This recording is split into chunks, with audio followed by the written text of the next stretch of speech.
처음엔 인사동에 있었대요. 종각이. 여기 예쁘다.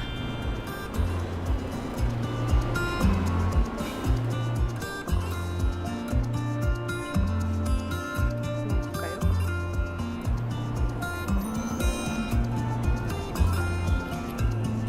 이렇게?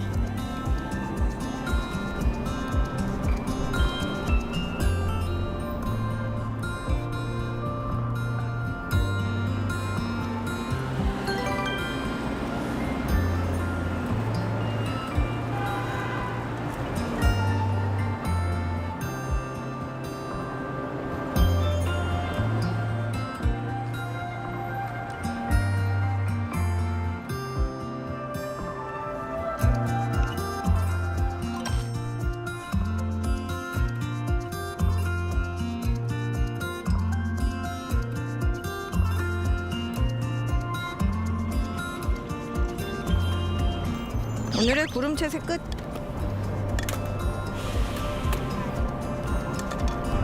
여행을 하면서 그림을 꼭 막 풍경 모든 거를 다 그려야 된다라기보다는 자기가 그리고 싶은 부분, 한 부분을 확대해서 그 부분을 이렇게 남기는 것이 사실은 저는 이런 드로잉 저널 같은 거를 만들 때 조금 더 여유도 두고 여백도 두고 거기에 나의 감상 같은 것도 좀 쓸 수 있어서 그런 식으로 하고 있어요. 그래서 보신 가게 전체 모습을 지금 그리는 것보다는 오늘 처마를 위주로 해서 이 선을 그리고 있는데요. 이 관찰에 대해서 조금 다시 생각을 해보게 돼요. 왜냐면 사람들은 본 거를 그리라고 하면 보고 나서 잊어버리고 자기 머릿속에 있는 거를 이렇게 그려요. 근데 그림을 잘 안 그려본 사람들은 머릿속에 사실 이 그림에 대한 데이터가 없거든요. 관찰이라고 하지만 사람들은 관찰만 하고 이것을 손으로 옮기는 것을 연결을 잘 안 하고 있기 때문에 보고 그리는 것에 익숙하지가 않은데 대상을 보면서 눈이 가는 만큼 손이 똑같은 비율로 가게 되면 본 것을 거의 그대로 그려낼 수 있어요. 특히 이제 조금 가까이 있는 것들은 대상을 보고 종이는 보지 않고 대상만 보고 약간 그려보는 좀 실험을 해보시는 것이 되게 여태까지 생각하지 않았던 종류의 그림을 그리는 것에 한번 도움이 될 것 같아요.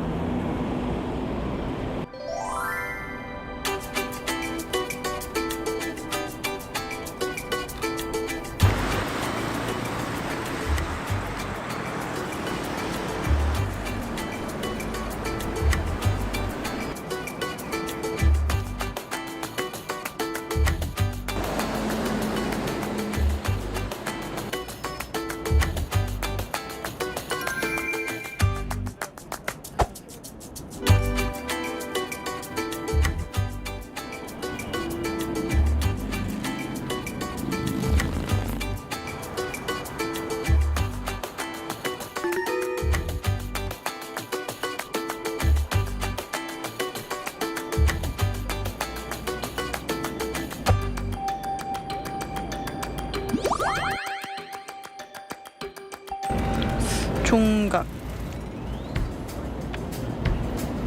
10번 버스 동대문 디자인 플라자에서 10시 50분 로드치.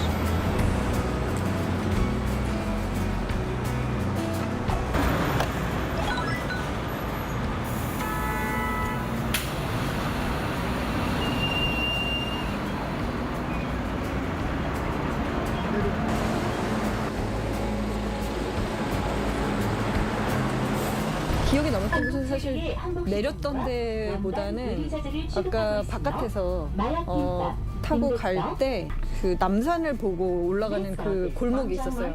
우회전 하자마자 딱 남산이 앞에 남산타워가 보이는데 그 뷰가 되게 재밌었던 것 같아요. 아까 되게 간단하게 이렇게 스케치했거든요.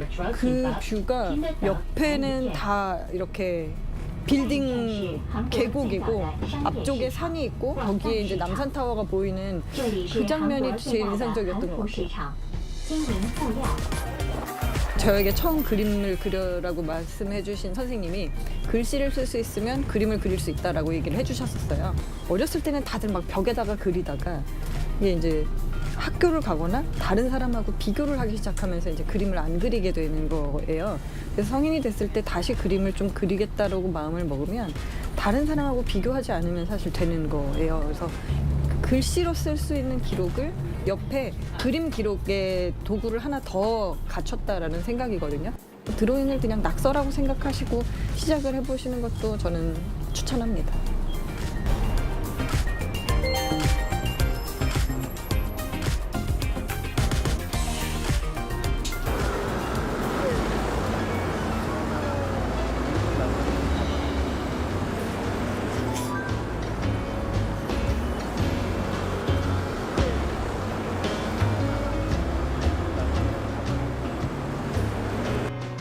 빠진다.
From breaking news in South Korea to stories from around the world, we're here to bring you the news that matters. Truth, clarity, and impartiality. And that's what we uphold in a fast-changing world. We go beyond the headlines, offering depth, context, and perspective.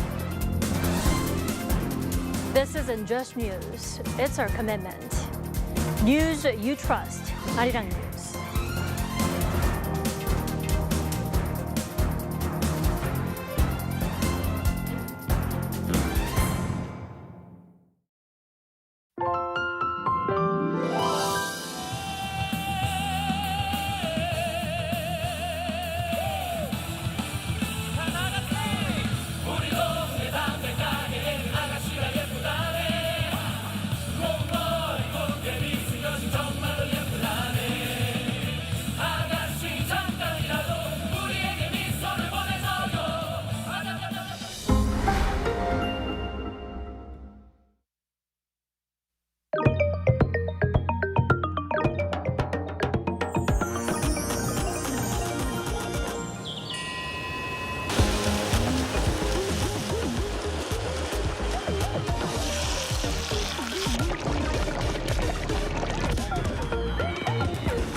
about what's special about K content?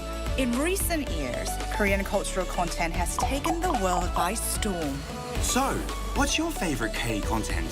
Movies, dramas, music, exhibitions? Are you ready to take your pick? Starting with globally acclaimed K-movies. It's no longer rare for Korean movies to receive awards at international film festivals. And we can't talk enough about the K-drama sensation. It's not surprising that drama filming sites go on to become major tourist attractions. When we are on the topic of K-pop, we can't leave out idol groups. They are the driving force of K-pop. K-pop idol group members do not only have exceptional singing and dancing skills, but they have the looks too. I'm a huge fan. I really like Korean underground music. These days, talented K-indie bands are recognized overseas as well. Oh, and Korea also has a lot of music festivals. You can meet musicians of all genres at these events. Exhibitions happen in Korea all year round. I also enjoy going to the theatre. There's no shortage of musicals, plays, and performances to choose from. So keep an eye on the theatre scene. Then there is K-design, blending traditional and modern elements. K-fashion, leading trends. K-beauty, which takes beauty to the next level. K-content receiving praise the world over. Watch it, experience it, and enjoy it.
Hello and welcome to our morning edition of Arirang News. We begin with these stories making the headlines at this hour. President Lee Jae-myung is set to host the leaders of South Korea's two main political parties this afternoon for lunch at the Blue House. Talks are expected to cover bipartisan cooperation aimed at ensuring stable governance, as well as the president's recent call to speed up legislation. The U.S. labor market saw an unexpected boost in January, adding about 130,000 jobs last month, according to its latest jobs report. But an annual update showed that hiring last year was even weaker than initially reported. South Korean teenage snowboarders Choi Ga-eun and Lee Chae-eun are eyeing medals after both securing spots in the halfpipe finals at the Milano Cortina Olympics. We begin this morning with President Lee Jae-myung hosting the leaders of South Korea's two main political parties for lunch at the Blue House today. Presidential Chief of Staff Kang Won-sik said Wednesday that the president will meet Democratic Party Chairman Chung Cheong-rae and the People Power Party's Chang Dong-hyuk to discuss bipartisan cooperation aimed at improving people's livelihoods and ensuring stable governance. With no fixed agenda, talks are expected to cover a wide range of issues, including the president's recent call to speed up legislation. The luncheon marks the second of its kind, following the first last September. The National Assembly has wrapped up the last session of questioning government officials. Heated debate continued between the rival parties on social issues. Our political correspondent An Seung-jin tells us more. 3 intense days of government questioning sessions ended on Wednesday. On Monday, lawmakers focused on politics, diplomacy, unification, and national security, which was followed by a session on the economy on Tuesday. Wednesday's session centered on culture, society, and education with Prime Minister Kim Min-seok and government officials including the Education Minister, Justice Minister, and Culture Minister present. The ruling Democratic Party used the last round of government questioning to underscore the need for regional administration integration, which is currently being pushed under the Lee Jae-myung administration, and as the plausibility of the plan before the June 3rd local elections. Unless the relevant legislation passes the National Assembly by the end of February, the merger of metropolitan governments would be virtually impossible to be completed. I urge the PPP lawmakers to take an active part by cooperating for balanced national development rather than for partisan interests or political advantage. Meanwhile, the main opposition People Power Party questioned the current administration's real estate policy, asking whether reconstruction or redevelopment have become taboo words as it criticizes the current housing supply measures. Lawmakers also pressed the government over rising house prices and a weak Korean won. I believe the economy's fundamentals remain the same, though I'd like to understand why the exchange rate against the dollar has gone up by more than 100 Korean won after the new administration. It cannot be seen as a problem of fundamentals, nor an issue from foreign exchange reserves or external debt. Though views differ on an appropriate exchange rate, we are doing our utmost to ensure it does not exceed a reasonable level. The 3-day government questioning session wrapped up with rival parties clashing over a wide range of issues. With a little over 2 weeks left till the end of February's extraordinary session, the National Assembly will now work on the passage of both contentious and non-contentious bills through plenary sessions. An Seung-jin, Arirang News. And the National Assembly has also officially launched a special committee to review the so-called Special Act on Investment in the United States, moving into full-scale deliberations on the bill. The committee is holding its first plenary meeting on Thursday with briefings from relevant government ministries. Deputy Prime Minister and Finance Minister Koo Yoon-chul and Trade Minister Kim Jong-kwan are expected to attend. Lawmakers aim to pass the bill before March 9th, the committee's deadline. The ruling and opposition parties agreed to form the committee earlier this month after U.S. President Donald Trump warned he could raise tariffs on South Korea, citing delays in Korean legislation. The bill was first proposed in November last year, following a deal tied to a bilateral tariff agreement between Seoul and Washington. Meanwhile, the U.S. labor market shows stronger than expected hiring in January, but deeper weaknesses under the surface are causing concerns. Our Oh Soo-young has more.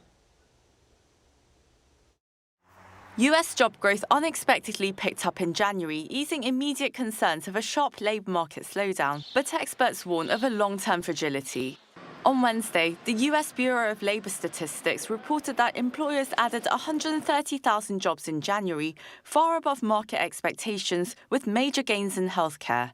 The unemployment rate ticked down 0.1 percentage points to 4.3%, while wage growth held up, with average hourly earnings rising about 0.4% in January.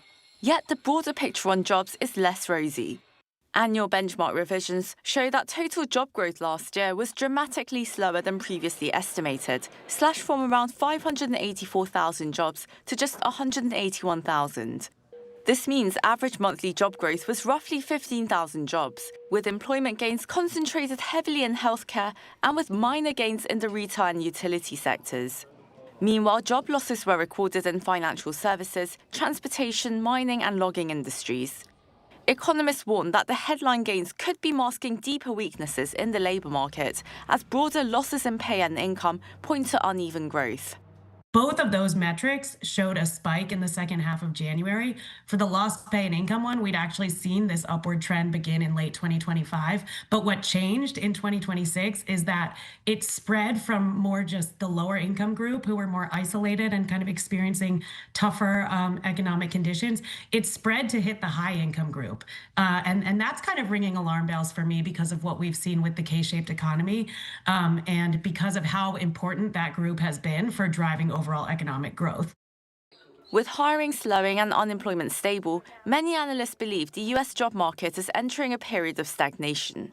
Experts say the January report is likely to influence Federal Reserve expectations, likely adding to policymakers' reluctance to cut interest rates soon, as they continue to monitor inflation. 오수영, Arirang News. So hiring in the U.S. started the year at a stronger pace. For a closer look at the broader impact of the first jobs report of the year, we're joined today by Greg Bushak, Professor of Finance at Stanford Graduate School of Business at Stanford University. Professor Bushak, thanks for joining us today. Yeah, thanks for having me. So what does this latest report tell us about the current state of the U.S. economy and the labor market? Sure. So as you said in the report, the U.S. economy added about 330,000 jobs, and the headline unemployment rate fell slightly to 4.3%. So just viewed in isolation, these are good numbers, but there are a lot of caveats. So the first big one is that there were major downward revisions in the 2025 numbers. So total job creation was about 400,000 jobs fewer than previously estimated. Now, these jobs data, they're always preliminary, so there's likely to be some revisions. Today's revision was kind of unusually large and basically meant there was very little aggregate job creation in 2025. Now, there is net job creation now, but this job market has been characterized as being what people are calling kind of a low-fire, low-hire market, meaning there's just very little turnover. And especially people who do lose their jobs, they tend to struggle for a while to find a new one. And then the other big caveat is a lot of the job creation was in the healthcare sector. So if you take away that sector, other industries actually lost jobs. The fact that job creation is so concentrated in this service sector is kind of a concern. So headline numbers are good with some caveats that point to some structural weaknesses in the economy. I see. And the Fed said last month that it's in no rush to cut rates despite pressure from Trump. And they cited a stabilizing job market. What might be the Fed's next move? What's your outlook for interest rates for the rest of the year? Sure. So if you just taking a step back, the Fed has this dual mandate of low unemployment and low inflation. So lowering rates tends to spur investment, and this leads to more employment, but it also potentially causes inflation. So therefore, when the Fed is kind of making these rate decisions, they're thinking about trading off these two concerns. So before today's jobs report, I would summarize the current situation in the U.S. as inflation being sort of stubbornly higher than the Fed would like, but also a labor market that's a little bit weaker than the Fed would like.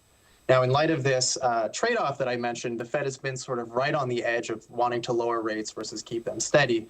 The jobs report that came out today it's positive enough, I think, that it gives the Fed room to hold off on cutting rates a little bit longer. So I just don't see them moving for a bit. I think that the folks at the Fed are really waiting for more decisive labor market data, and today's report just wasn't that decisive. I see. And today's jobs report comes, as the U.S. stock market has been undergoing major shifts recently. How have markets responded so far? Yeah, so markets today were pretty much exactly flat in response to the news. They didn't go up, they didn't go down. The headline from the jobs report was good news, so you might kind of wonder why stocks didn't go up a bit more.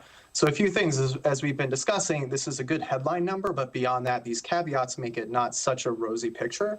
That is the revisions, the healthcare concentration, and so on. And then second, what actually drives a lot of pricing in markets is beliefs about future rates. So in particular, lower rates tend to push stock prices up.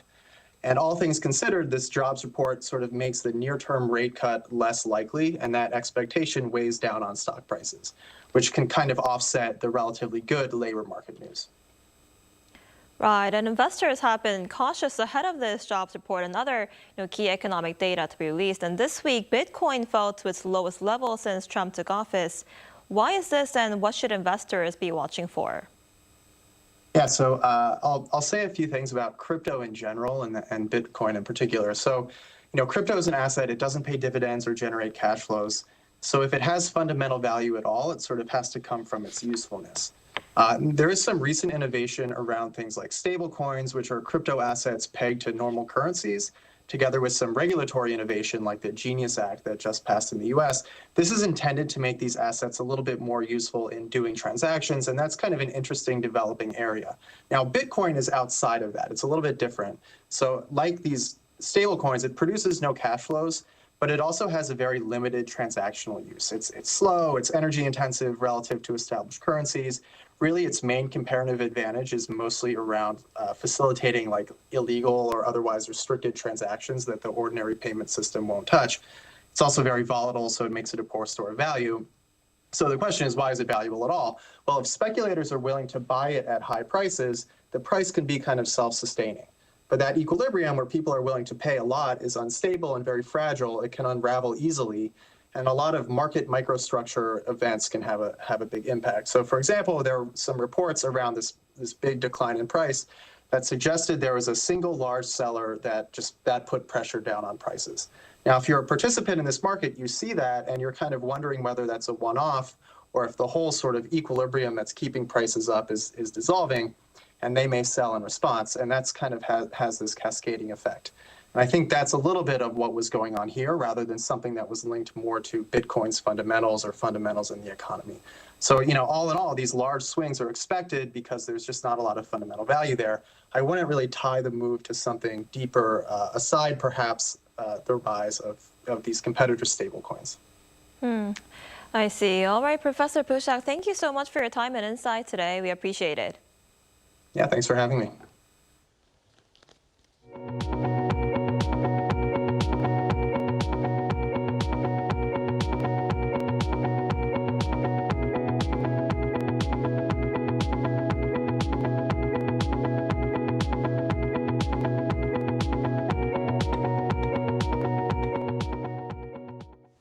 Russia says it'll block any new UN sanctions on North Korea. Foreign Minister Sergei Lavrov told lawmakers on Wednesday that Moscow will ensure no additional sanctions resolutions passed the UN Security Council. He said Russia and China, both permanent council members, would work together to stop further penalties on Pyongyang. At the same time, Lavrov called it unrealistic to expect a resolution that will lift existing sanctions. Lavrov also questioned calls for North Korea's denuclearization, saying such discussions are inappropriate while the United States, South Korea, and Japan expand military cooperation, including nuclear-related activities. He argued that demanding denuclearization under these conditions would be unfair to North Korea. And over in Canada, police say an 18-year-old trans woman carried out a deadly school shooting in British Columbia on Tuesday, killing 9 people. Authorities say the suspect had a history of mental health issues as the country mourns one of the worst school tragedies in its history. Our Lee Seung-jae has more. Canadian authorities are revealing new details about one of the deadliest school shootings in the country's history. Police say the attacker in Tuesday's massacre in Tumbler Ridge, a remote community in British Columbia, was an 18-year-old transgender woman with a history of mental health struggles. However, investigators have not identified a clear motive, adding that the suspect, Jesse Van Rooselaar, died by suicide after the attack. Officials also revised the death toll to 9, down from the initially reported 10. According to the Royal Canadian Mounted Police on Wednesday, officers had responded to the suspect's family home multiple times over the years over mental health-related concerns. Police had attended that residence on multiple occasions over the past several years, dealing with concerns of mental health with respect to our suspect. I can say that on different occasions, a suspect was apprehended for assessment and follow-up. Authorities believe Van Rooselaar began the deadly shooting spree at home, where the bodies of the suspect's 39-year-old mother and 11-year-old stepbrother were found. Police say the shooter then went to a local school and opened fire. A 39-year-old female teacher was killed, along with 5 students, 3 12-year-old girls, and 2 boys aged 12 and 13. The small community has been left in shock as families mourn and officials provide counseling and support services. South Korean President Lee Jae-myung offered condolences to the victims' families and to the Canadian people, saying he hopes the nation can heal and return to daily life. He also expressed support for Canada's leadership as the country grieves. Authorities say the investigation is continuing as they work to piece together the timeline and circumstances behind the attack. Meanwhile, Tumbler Ridge is holding vigils to honor the victims and support those affected by the tragedy. Lee Seung-jae, Arirang News. Ahead of the Lunar New Year holiday, the southwestern city of Gwangju hosted a meeting with ethnic Koreans from Central Asia, also known as Koryoin, and highlighted that returning overseas Koreans should be recognized as members of the Korean nation who share historical roots and identity. Our Cho Young-eun reports. To mark Seollal, the Korean Lunar New Year, the Koryoin village in Gwangju came alive with celebration and warmth. Children gathered to receive food packages, which included items like rice and agricultural products. Now home to more than 4,000 ethnic Koreans from Central Asia and descendants of Korean independence activists from the former Soviet Union, the village has also welcomed ethnic Korean refugees who fled Ukraine following Russia's invasion in 2022. Following an earlier meeting in Incheon, the Overseas Koreans Agency met with community members in Gwangju Koryoin village on Wednesday to hear about their experiences and connect them to policy improvements. Key issues raised included residency status, housing and living costs, children's education and language adaptation, and access to stable jobs. Officials emphasized that returning overseas Koreans should not be seen as foreign laborers or outsiders, but as members of one Korean nation who share historical roots and identity. The answers are in the field. Through today's site visit and dialogue with the community, we are closely identifying the difficulties they face in their daily lives and reflecting those voices in our policymaking process. Through on-site engagement, the government reaffirmed its pledge to provide institutional support and equal opportunities based on non-discriminatory inclusion.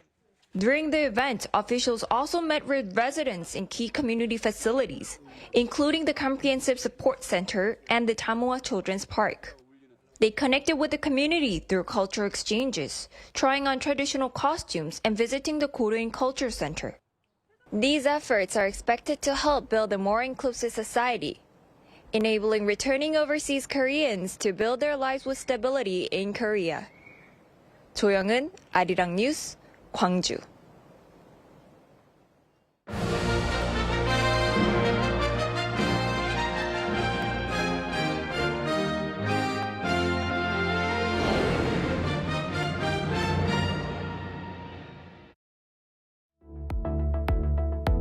Hello and welcome. I am your AI sports correspondent, Arirang.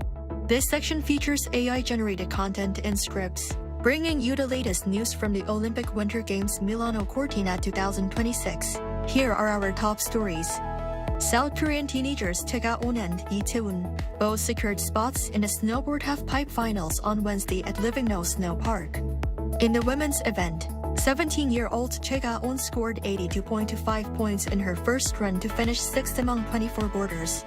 She remains a podium contender, alongside American Chloe Kim, who led the field with 90.25 points. In the men's qualification, 19-year-old Lee Tae-hoon scored 82.00 points to finish ninth, securing his place in Friday's 12-man final. Both athletes will have 3 runs in their respective finals to determine the medal standings.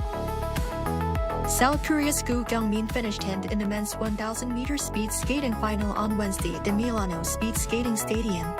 The 21-year-old Olympic debutant finished the race in 1 minute, 8.53 seconds, finishing 2.25 seconds behind the winner.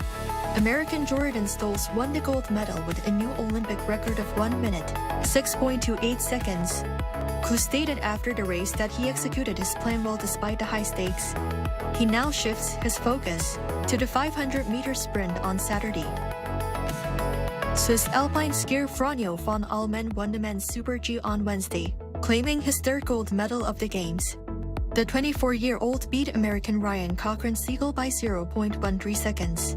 This victory makes van Almen the first male alpine skier since 1968 to win 3 gold medals in a single Winter Olympics. He joins legends Jean-Claude Killy and Tony Saylor as the only men to achieve this feat. Van Almen decided not to compete in the giant slalom, ending his Olympic campaign with 3 titles. Norwegian biathlete Sturla Holmøy apologized on Wednesday for overshadowing teammate Johan Olav Bone's gold medal victory with a live television confession regarding his personal life. The apology follows a Tuesday broadcast where Grade, after winning bronze, revealed on camera that he had been unfaithful to his partner. Grade stated on Wednesday that Bond deserved the full attention of the media and admitted he was not thinking clearly when he shared the story. Meanwhile, Grade's ex-girlfriend told local media that the public declaration was painful and difficult to endure. Before we head out, let's look ahead. Appearing now on your screen are the current medal standings and the upcoming schedule for the Olympic Winter Games Milano Cortina 2026.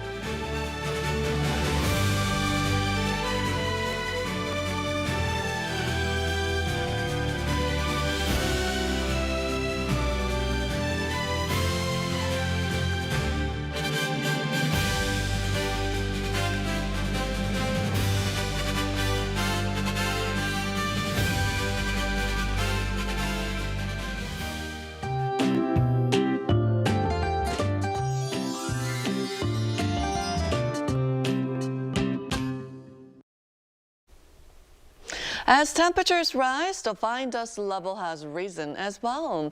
Ultra-fine dust advisories are in place for the capital area and Chungcheongnam-do province, so make sure to keep a face mask handy.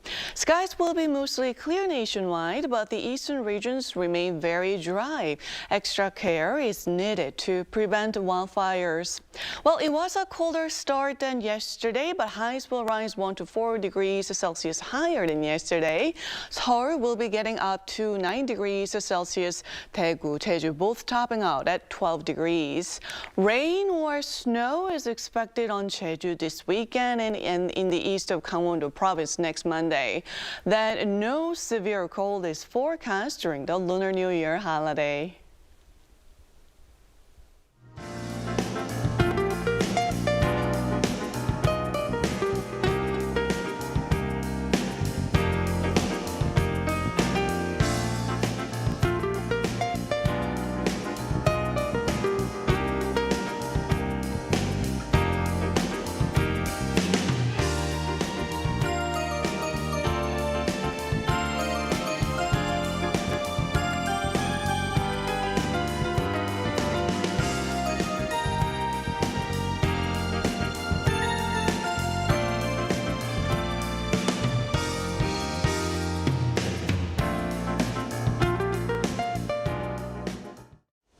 That's all we have for this morning. Arirang News will be back at noon Korea time. Thanks for watching.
Curious about Korea? And especially K-food? How familiar are you with Korean food? The sea on 3 sides, a mountainous terrain, and 4 distinct seasons. Thanks to these conditions, Korean cuisine bursts with diverse and unique flavors. Do you prefer sweet or spicy? A meat lover or a seafood connoisseur? Can't decide? There's got to be something here that you like. For Koreans, rice is foundational. It's a staple and the centerpiece to all meals in Korea. There's bibimbap, rice mixed with vegetables, gukbap, rice in hot soup, and kimbap is the demand around the world. For me, it's noodles over rice. Korea has amazing noodle dishes. Chuy ramen and cold naengmyeon to blow away the heat. A meat lover here, pork, beef, chicken, I like them all. Did you know that bulgogi is listed in the English dictionary? There's also the famous chimek, chicken and beer, which is the best combo for a night out with friends. Surrounded by the sea on 3 sides, Korea has a great selection of seafood, from raw fish to piping hot seafood soups. It's mouth-watering just talking about it. The 2 pillars of Korean condiments, gochujang and soy sauce. Ooh, what do you prefer? Gochujang. I like anything made with gochujang. In general, Koreans love spicy food. I prefer the soy sauce base. There's something about the salty and sweet that hits the right spot. I think even those who are trying Korean food for the first time will really like it. But that's not all. We can't leave out the street food. If you're in Korea, it's a must-try. They are both treats for your eyes and mouth. How about it? Mouth-watering, right? Korean food, you've got to try it. Discover a whole new world of flavors.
We're here to bring a new type of news show.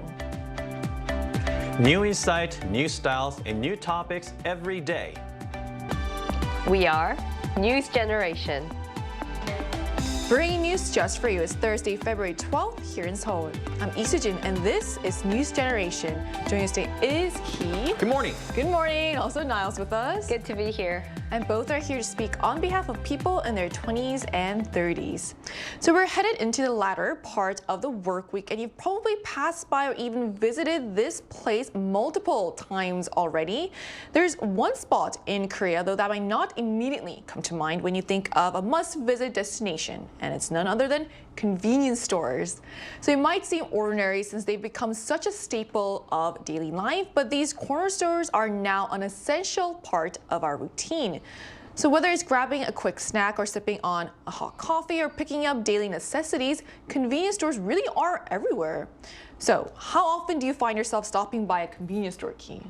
Okay, so the place I live right now, right, has a convenience store on the very first floor. And so I would say almost every day or every other day for drinks, simple snacks, sometimes even a simple bite like samgakgimbap. Or I also do have to go for like standard plastic garbage bags for both regular trash and the food trash, so quite often. So I could point out, it's a really wide range of things are available. Yeah, I mean, when I go upstairs, I have to go past the convenience store. So it's like, should I not? Or should I? It's like debating all the time. So what about you, Niall? I used to live in a building where it was directly right below me. And yes, when I first came to Korea, it was a daily temptation. And the fascination is real because there's so many things to explore, to taste, to buy. But for right now, because I'm trying to minimize random spending, I really try to avoid convenience stores because there's so many fun things you want to buy. But I realized you can actually order from convenience stores from apps nowadays. So now the temptation follows me everywhere I go. Yeah, it's so accessible, so how can you not? So we're going to talk more about this, but first, let's take a look at the screen.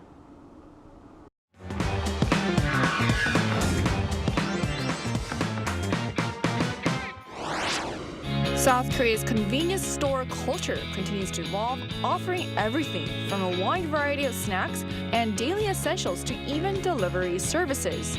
And now it's gaining recognition overseas. Today on News Generation, we take a closer look at why Korean-style convenience stores are becoming so popular internationally, delve into the reasons behind their appeal, and share thoughts on what improvements could make them even more popular. So as we just saw in a video, the rise of Korean-style convenience stores isn't just a local trend anymore. It's becoming a global phenomenon. And these stores are meeting the needs of busy lifestyles everywhere. Korea's convenience stores are incredibly advanced. So how have South Korean convenience stores evolved over the years, Key? Sure. So Korea has one convenience store for roughly every 900 people. You walk out of this building, you see 2 convenience stores nearby, and which shows just how highly developed the convenience store culture is here. In fact, on a per capita basis, Korea has more convenience store than Japan, often considered the birthplace of modern convenience store.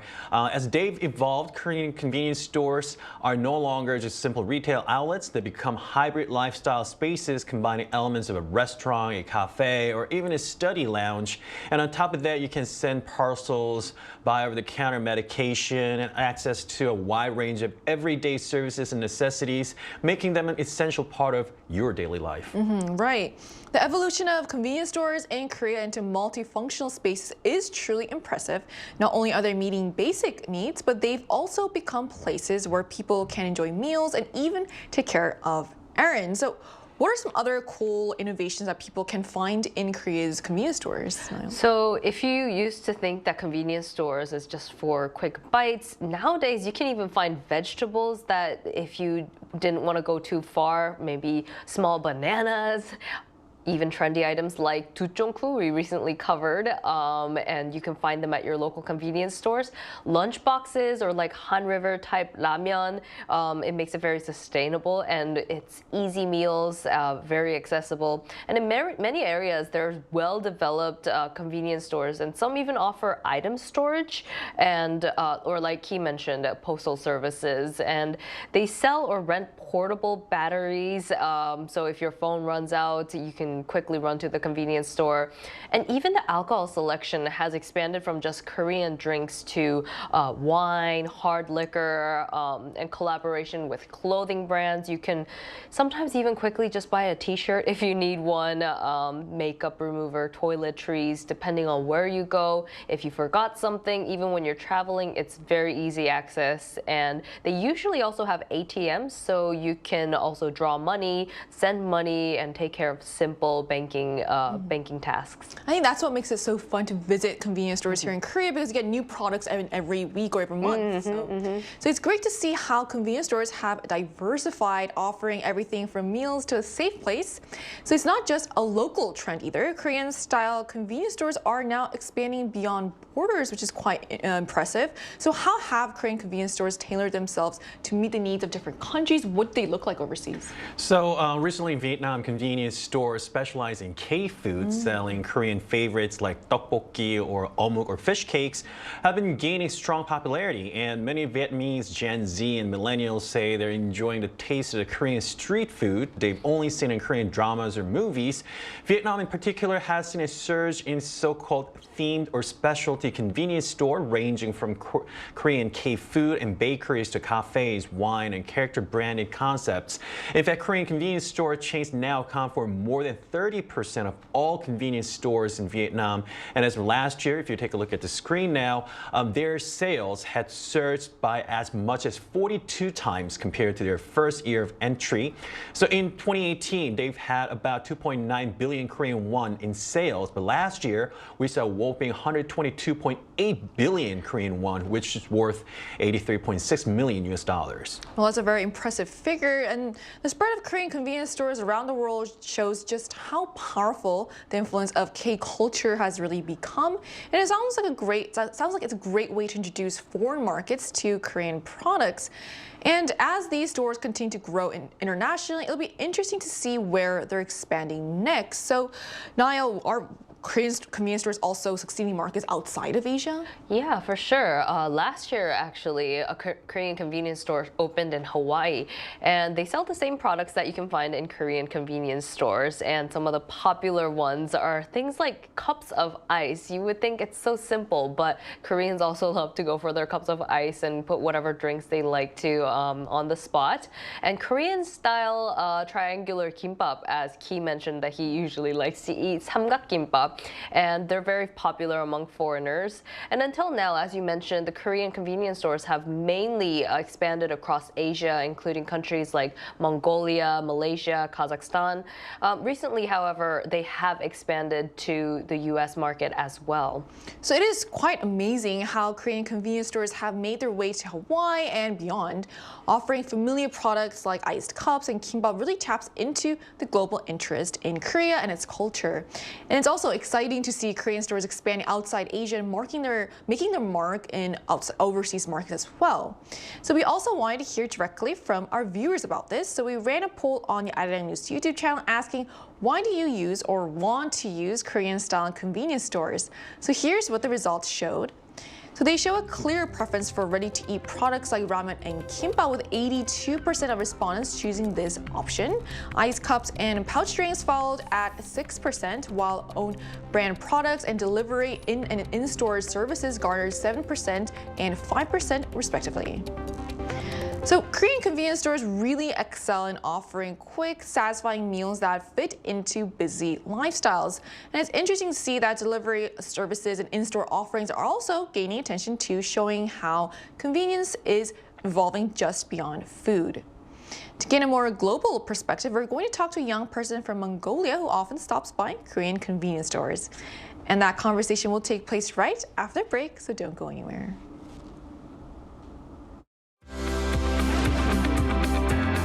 NewsGen wants to hear from you.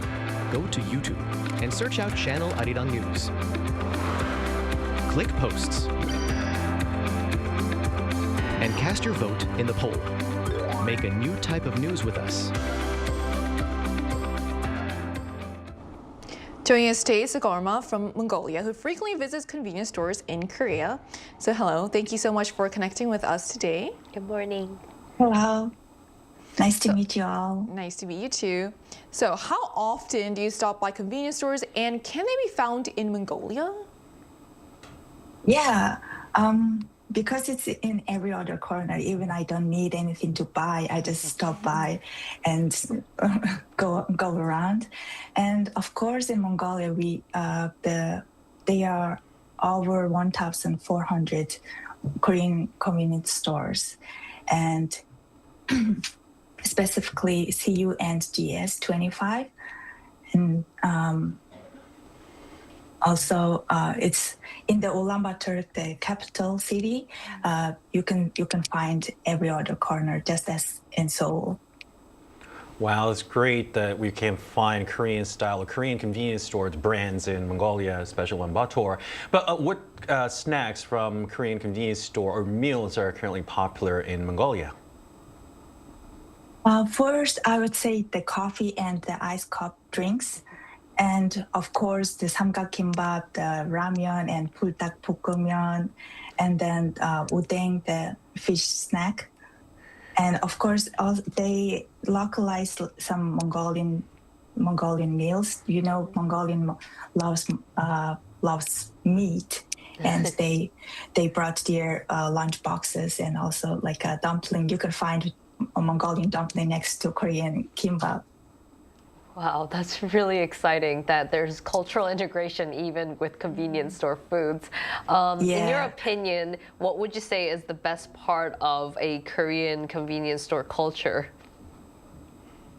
Convenience store culture, in my opinion, they made a restaurant revolution in Mongolia. So they, in Korean stores, in Mongolia, it's really popular. They providing clean and free public restroom. That's the new culture. So people, before the Korean convenience stores, they were not, it was really rare to find the public restrooms.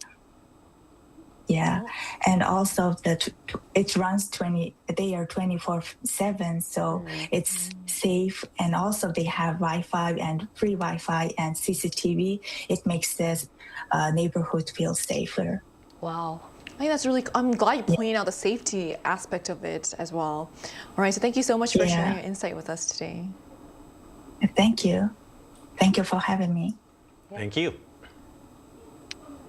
So we just heard from a guest from Mongolia about the products that are particularly popular in Mongolia and the unique advantages of Korean convenience stores. So speaking of their appeal, let's take a look at why they're so popular overseas now. So what makes Korean convenience stores so popular these days, in your opinion, Ki? So riding a global wave, the Korean wave, of course, we won some Grammy Awards this year, and Korean convenience stores are increasingly being recognized by local consumers as cultural hubs, places where they can experience the very latest trend from Korea firsthand. I remember back in my school days back in the States where it was just thrilling for me to just find a small Korean product anywhere, like for example, like Walmart. The products that reflect the K lifestyle are flying off the shelves. Korean items such as pouch-style beverages poured in ice cup like Niall mentioned, and that's popular in Mongolia right now, which are especially popular overseas, along with kimbap and other Korean foods consistently ranking among the top 10 in sales. In addition, dedicated K-beauty zones allow consumers to explore Korean beauty products, naturally transforming convenience store to a accessible platform, a small department store. If you know, and for experiencing K-culture in everyday life, it's all about successful marketing approach. Right. So the success of these convenience stores really comes down to how well they adapt to local markets. And these stores are truly tailoring their experience to fit the culture as well. And localizing the stores is clearly one of the key reasons behind their growing popularity, like Sugarma just mentioned. So how are Korean convenience stores continue to innovate with also local preferences in mind, Niall? Right. And as we just heard from the interview, it's clearly doing really well with localizing. And the strategies are also one of the reasons for their popularity. And in Mongolia, where street food culture is very well developed, having stores provide the indoor places to eat, it was revolutionary. In Vietnam, where motorcycles are very widely used, they opened motorcycle drive-through stores, which is very convenient for them. And in addition, private brand or PB products are also popular, and they continuously develop these products that fit each country's food culture, so caters more towards what we call it convenience stores, so local convenience and what it means for them. So I love how these stores are embracing local cultures and food preferences, from street food inspired offerings to also custom designed products. So now let's take a look at what could make these stores even more popular in the future. So what improvements or additions could be made to increase the popularity of these convenience stores? Well, like I said, it's already a department store, right? So it's developed far bigger than how it used to be. We now see more personalized trends. Some seek for healthier food. So we see a bunch of different salad boxes on the shelf. Also distinct drinks, including beer, soda, or cocktail-based drinks that appear even in TV shows. And we have other items that appeared or made by famous figures from the TV shows, especially platforms like Netflix. But instead of following a short fad, I would say it'd be good if they can keep the consistency and good quality. After all, keeping the same quality for a long time is quite important. I think, yeah, quality is definitely what's going to make this long term. What are your thoughts on this? Yeah, I mean, they're always one step ahead of me, so all the ideas that I have in my mind, when I look into it, they've already started on something like that. For example, they really are already expanding into the healthier options for food when you go visit them. When it comes to more environmentally friendly packaging, so to reduce a lot of plastic, they're already working on that. And like I said, you can actually now order convenience store foods and other items from apps, so your convenience store is basically already coming to your door to provide that kind of fast and quick access to convenience store items. Right, so Korean-style convenience stores may look simple, but they've clearly become much more than that. From quick meals to cultural experiences, they reflect changing lifestyles both at home and abroad. Their global success shows how everyday convenience can turn into a powerful export of Korea's culture. So it'll be interesting to see how these stores continue to evolve and what the next must-try item will be. And that brings us to the end of today's episode of News Generation. But News Gen will be back tomorrow at 10:30 a.m. Korea time with more stories and discussions. So big thanks to Ki. Thank you for coming in. Also Niall. No problem. And to our viewers, thank you so much for joining us today. And we hope you get the chance to grab a snack at your nearest convenience store. We are News Generation.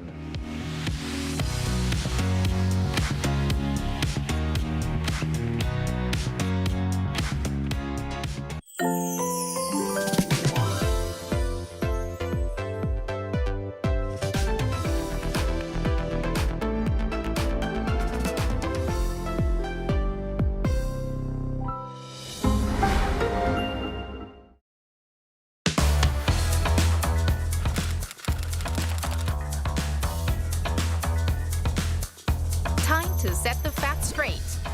Get Korea right.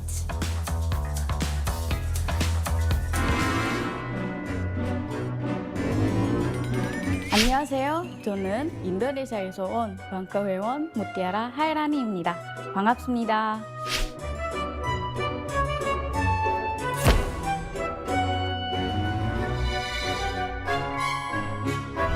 인도네시아에 왔을 때 한국 드라마를 즐겨 봤어요. 그러다가 한국에 와서 대학을 다니게 됐어요. 한국 사극 드라마도 즐겨 봤어요. 왕과 왕비가 살고 그리고 신하들이 회의를 하고 그리고 궁녀들이 일하는 그런 궁궐에 관심이 생겼어요.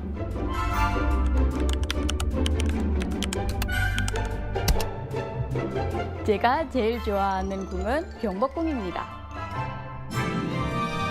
그런데 AI한테 경복궁 그림을 보여달라고 했더니 그 엉뚱한 그림을 보였다는 제보가 있었어요. 예를 들면 궁 앞에 강이 있고 나룻배가 있다든지 산 꼭대기에 있다든지 이런 오해들.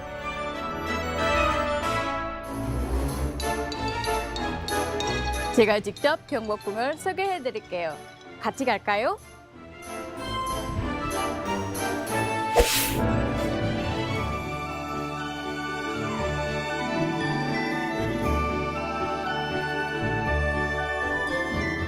경복궁은 대한민국 역사와 문화의 중심지로 여겨져요. 조선시대 왕실의 그 위엄과 격식을 제대로 알 수 있는 곳이거든요.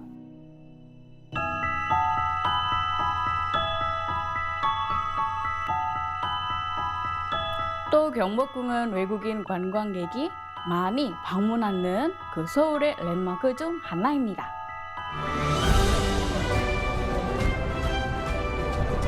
제가 경복궁을 사랑하는 이유 이제 아시겠죠?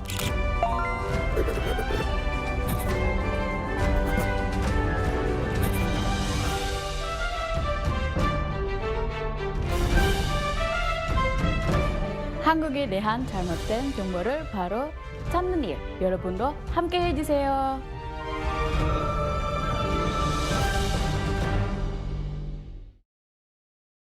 How to survive in Korea. Weddings. Step 0. Attire. As a guest, dress formal to business casual. Avoid wearing all white, shorts or going topless. Step 1. Arrival time. Arrive 30 minutes prior to the wedding ceremony. Too many cars, too many halls, too many people. There are many twists and turns. Take pictures and shake hands. And write your name vertically, not horizontally, in the guest book. Step 2. Or, shibor. 50,000 won, 100,000 won, 150,000 won. Cash gifts are given in these units. Decide on the amount based on your relationship. Write your name vertically on the envelope. Step 3. Wedding etiquette. Fill up the front row. Guests have 3 duties to fulfill: clapping, cheering, and taking pictures. Step 4. Dining. Take off your jacket. This will be your seat from now on. Start with the not your everyday delicacies. Galbijjim. Yes. Bosa. Yes. Chili shrimps. Definitely yes. Kimbap. Yeah. Only if you can't live without it. No need to pile up food. You have more than one opportunity. Did you survive the wedding? Wait. Did someone catch your eye? What are you waiting for? You're looking fine today.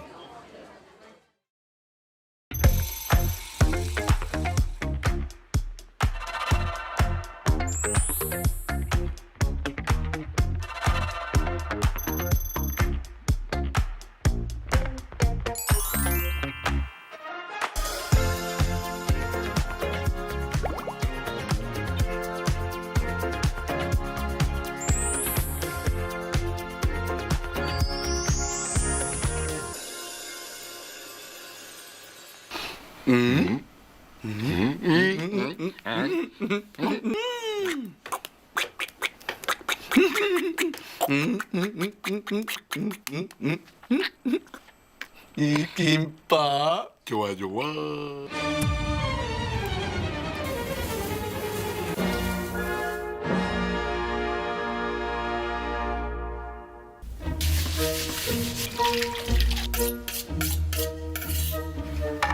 봉화시 최경선 조준호입니다. 반갑습니다. 반갑습니다.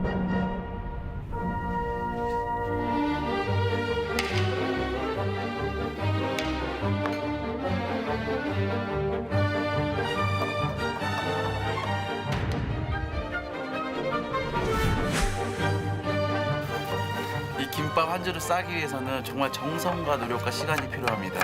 시금치, 단무지, 당근, 우엉, 햄, 맛살 뭐 이런 게 다 들어가는데 그 하나하나 생으로 넣는 게 아니에요.